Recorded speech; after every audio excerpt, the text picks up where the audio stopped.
Oke, saya jawab Fiti ya buat Kak Safitri. Ya, jadi biasanya kayak jerawat kecil-kecil tapi tubuhnya banyak. Ya, jadi jerawatnya itu kalau misalkan jerawat kayak di muka itu kan bersenggangan ya antara benjolan satu dengan benjolan lainnya. Nah, itu bukan. Kalau persis mirip seperti jerawat, jadi kayak ada nanahnya ya di bagian benjolannya, kayak ada lesinya, itu bukan kutil, tapi itu sipilis biasanya. Cuma ada yang seperti jerawat kayak biang keringat, cuma dia lebih muncul ya, seujung jarum, besarnya kecil-kecil, tapi banyak merapat dan dia melingkar di kepala kemaluan. Nah, itu adalah ciri-ciri keluhan kondiloma acuminata atau kutil kelamin pada pria. Nah, itu yang bentuknya kecil-kecil. Kalau pada wanita biasanya sama seperti pada pria, merapat juga kecil-kecil, cuman dia lebih bulat bentuknya kalau pada wanita, ya. Sedangkan kemudian ada juga yang bentuknya seperti kutil pada umumnya, sebesar biji kacang pendek misalnya. Nah, ini biasanya benjolannya nggak rapat, tapi ada jarak antara benjolan satu dengan benjolan lainnya. Nah, biasanya strukturnya masih lebih lunak, ya.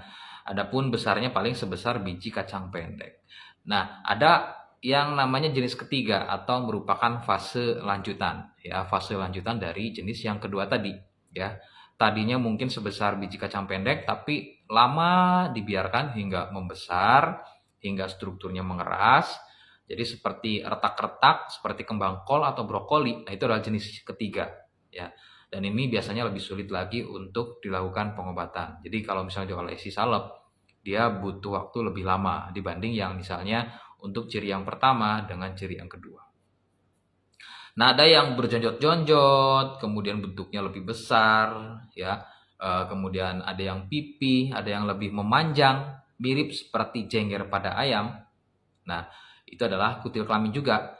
Kenapa kondiloma acuminata atau kutil kelamin itu juga disebut dengan jengger ayam? Karena ada salah satu ciri-ciri dari keluhan kutil kelamin ini ada yang mirip dengan jengger pada ayam. Jadi bentuknya pipih, berjonjot-jonjot, bergelambir gitu ya, mirip seperti jengger pada ayam. Nah, itulah jenis-jenis dari kutil kelamin. Nah, ini bisa terjadi pada pria dan juga bisa terjadi pada wanita. Nah, bahayanya adalah ketika pada wanita, jika mengalami keluhan kutil kelamin, kemudian lama sekali ya nggak disembuhkan, bertahun-tahun misalnya nggak disembuhkan, hati-hati. Tentunya kutil kelamin ini adalah awal atau penyebab dari keluhan kanker serviks. Bisa jadi kalau misalnya kutil kelamin ini sudah menahun, bisa jadi si serviksnya sudah terpapar oleh kutil kelamin dan sudah ada gejala kanker. Nah, cara mengetahuinya bagaimana? Minimal bisa tes IVA kalau sudah mengalami keluhan keputihan, apalagi terjadi pendarahan. Nah, itu adalah ciri-ciri yang misalnya serviksnya udah kena, ya.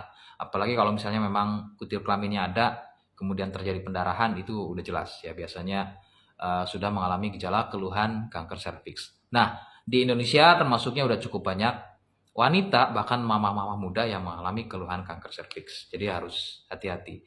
Kalau misalnya sudah disadari mengalami keluhan kutil kelamin, maka segera dilakukan pengobatan ya, silakan. Ataupun nggak harus yang sampai yang namanya si kutil kelamin ini tumbuh. Contoh misalnya si suami atau pasangan kita, ini suami nih atau cowok nih, ternyata mengalami keluhan kutil di kelaminnya, maka kemudian ketika sudah berhubungan dengan si wanita itu sudah terpapar oleh virus HPV-nya, meskipun kutil kelaminnya belum tumbuh, ya.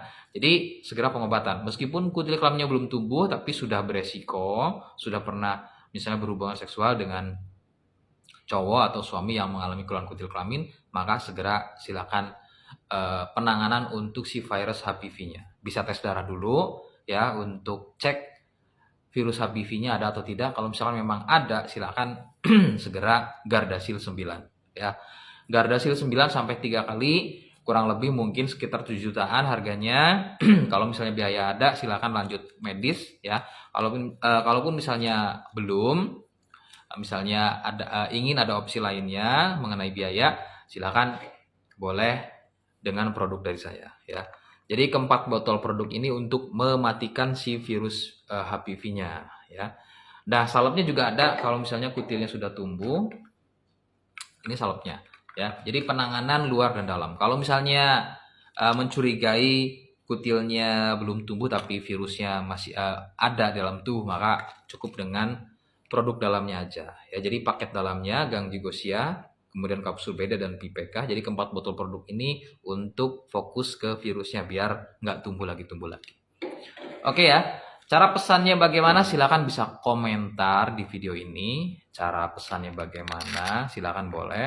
Atau boleh DM, konsultasi via profil. Di sini ada kontak saya. Silakan bisa catat kontaknya.